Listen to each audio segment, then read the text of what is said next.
Достар, сәлем, менің каналыма қош келдіңіздер. Менің есімім Жанар. Мен Будапешттегі Гүл Баба кесенесінің басындамын. Гүл Баба түрбесі деп атайды. Ағайын бауырлас түрік халқының ұлы тұлғаларының бірі. Ендеше осы жерден дайындаған шығарылымға қош келдіңіздер.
Кесенесі мажар мен түрік халықтарының арасындағы достықтың бүгінде символына айналған.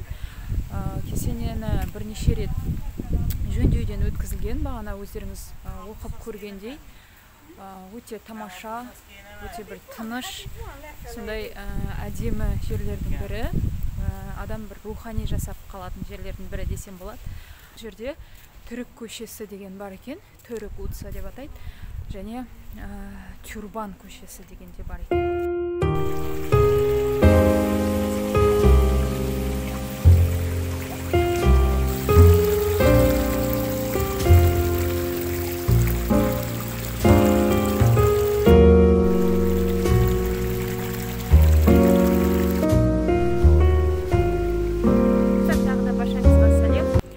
Сонымен сіздерді Будапешттің әсем жерлерімен таныстырудан жалықпаймын. Менің каналыма жазылыңыздар. Және қосып өткім келетіні, алдағы уақытта басқа да мемлекеттерден түсірілімдер болады деген ойдамын. Ендеше менімен бірге болыңыздар. Бұл жақта орналасқан